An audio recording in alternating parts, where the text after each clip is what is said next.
Have you been told you need to stop doing what you love, whether it's exercise, running, or a sport? Well, here at Dynamic, we don't like that answer. In this podcast, we'll talk to leaders in the health and wellness space from Southwest Florida to get the solutions you need to get you back to doing what you love. Welcome to the Dynamic Naples Podcast.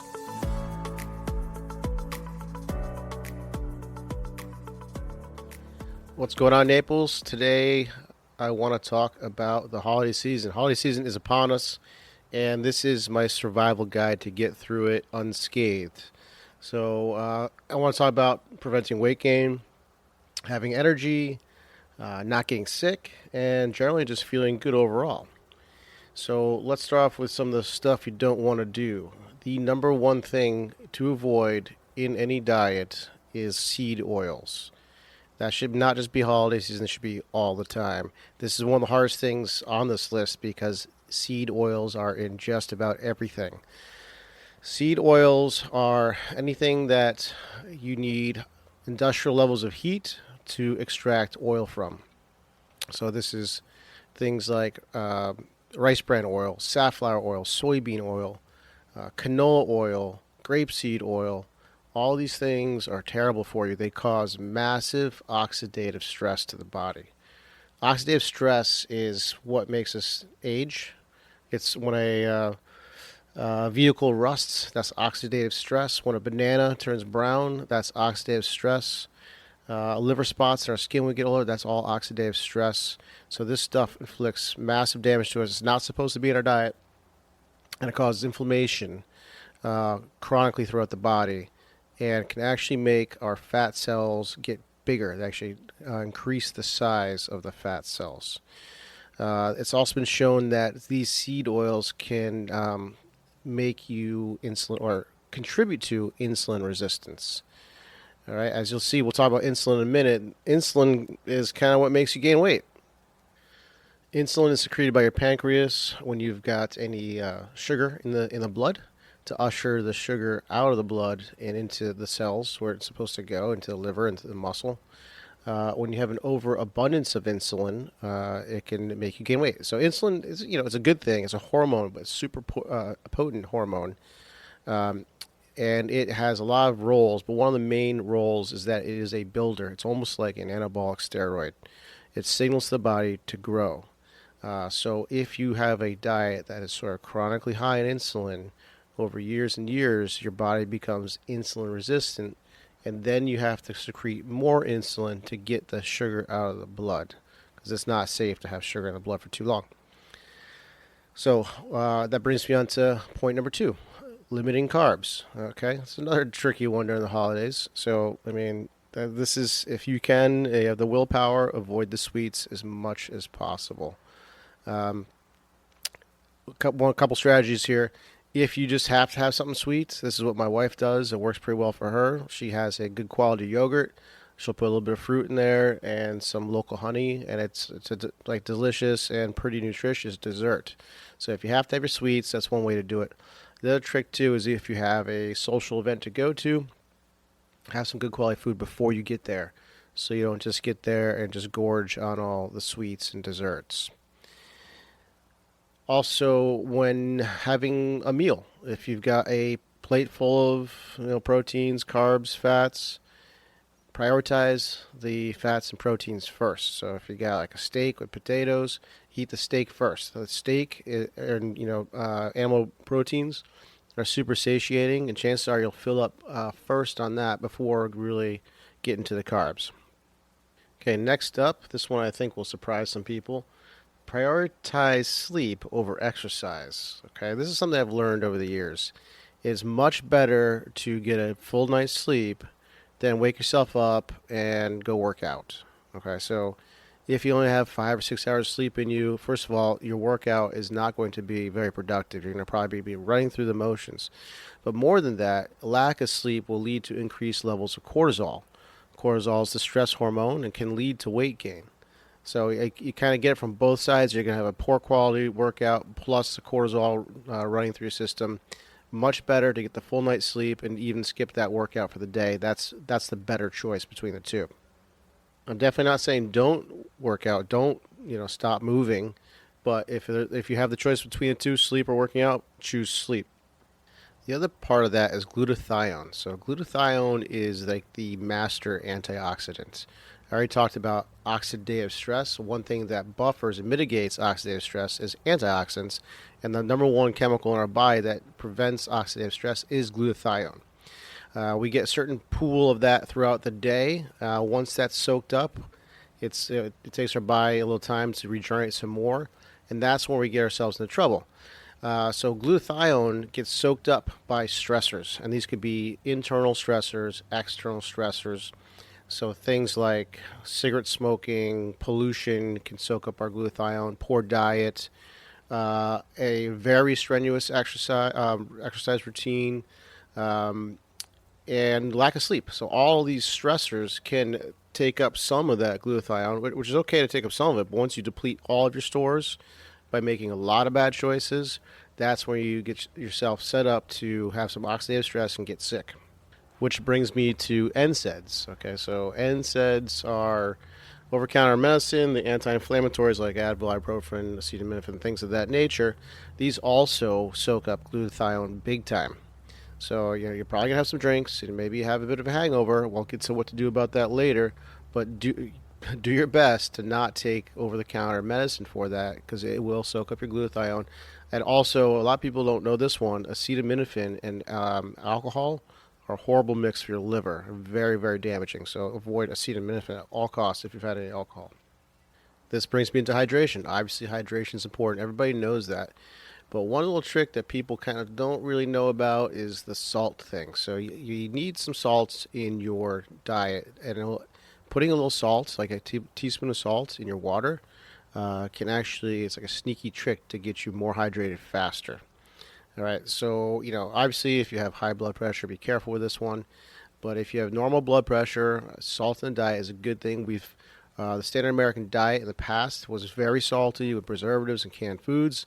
As our dietary choices have improved over the years, we almost have to add salt back into the diet. So let me explain that a little better.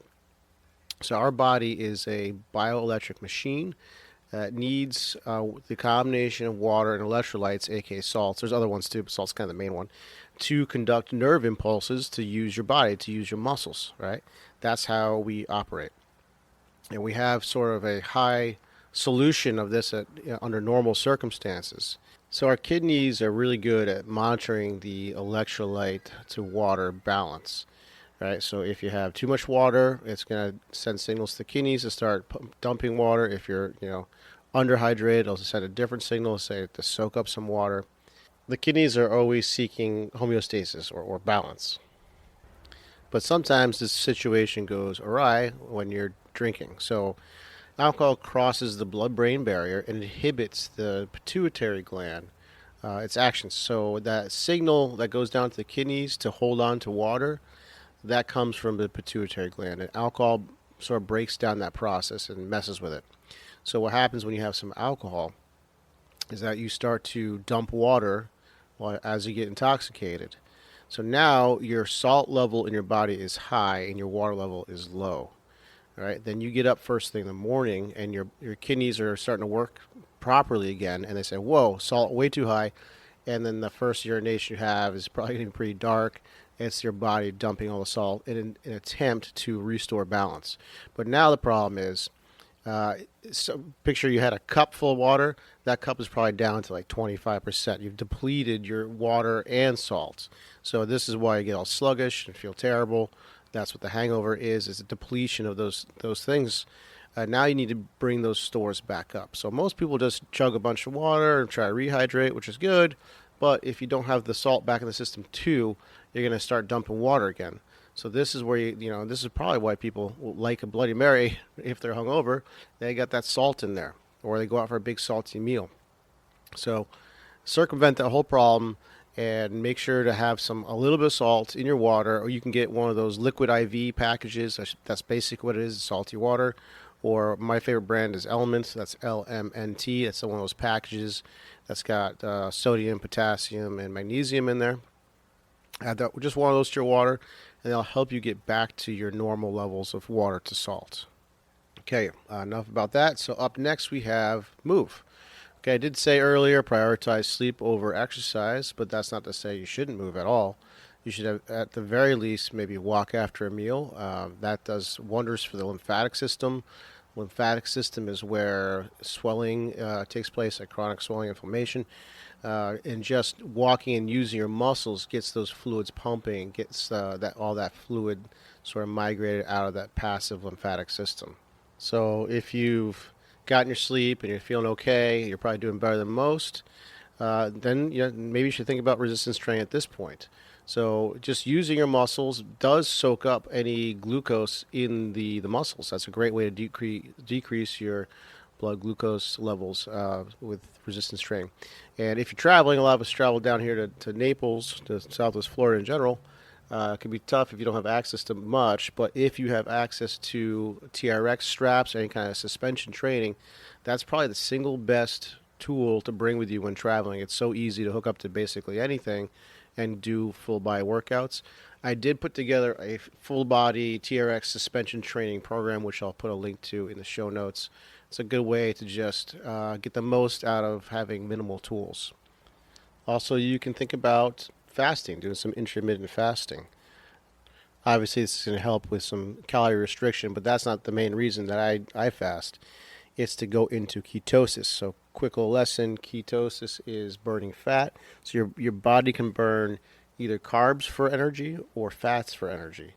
And if you're eating a lot of carbs like all day, it's going to preferentially use carbs because it's kind of easier to draw from. But when you go into fasting and you've soaked up all your carb stores, then the body will switch into ketosis and start using fats for fuel. So another great way to drop your blood glucose levels. Also, if you're down here in Florida, try to get some sun. The sun is very beneficial for you. Everyone knows about the vitamin D deficiencies out there that you can get from the sun. It helps reduce your blood pressure by stimulating nitric oxide release. So nitric oxide is a vasodilator. It makes your blood vessels widen. That comes from the sun. So not only does it reduce your blood pressure, but nitric oxide has a means to also decrease your blood glucose levels as well. And then the last tip I would have is pick a problem to work on. So I think you have to be realistic. I travel to Brazil every other year, and I don't really think I'm going to go down there and get really fit. Because I usually go down there for about a month, and I don't have access to much gear and equipment. So I pick something that I want to work on, and I just kind of focus on that, to get laser focused on one thing. So, for example, if you have a stiff ankle, find some good exercises to get some mobility back and make that your daily practice. Of course, you can do some bodyweight exercises as well, or TRX stuff that I was mentioning before.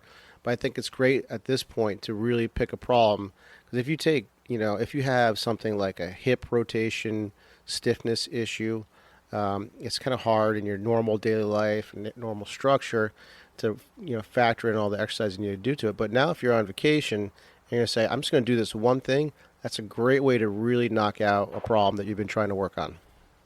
So those are my tips. Avoid seed oils, limit sugars, carbs, prioritize proteins and saturated fats, prioritize sleep, avoid NSAIDs, use electrolytes when hydrating, move when you're rested, think about doing some intermittent fasting, get some sun, and pick a problem to work on. That's all I've got for you, Naples. I will see you in the next year. Do you have unexplained pain, or do you wonder just how healthy you are? When was the last time you had your blood tested? Blood chemistry analysis is a great way to stay ahead of any health conditions, and now you can have control of your health with Let's Get Checked. Let's Get Checked is an incredible company that sends blood tests to your home. You can choose from over 30 different tests, whether that's liver function, testosterone, micronutrient, cholesterol, or C-reactive protein, which is a marker for inflammation. It's sent to you with free shipping, and you get your results in 2 to 5 days, no physician referral needed. Use the code DPT30 for 30% off. Go to letsgetchecked.com and use the code DPT30. Did you know that you can get started with physical therapy without a physician's referral? Physical therapists don't just solve pain, we get down to the root cause and keep it from coming back.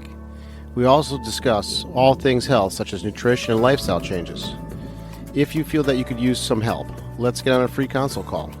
go to www.dynamicnaples.com and sign up for a free call. Also, if you like this podcast, please give us a rating wherever you listen to podcasts. It helps us spread the message. Thanks for listening, and we'll see you next week.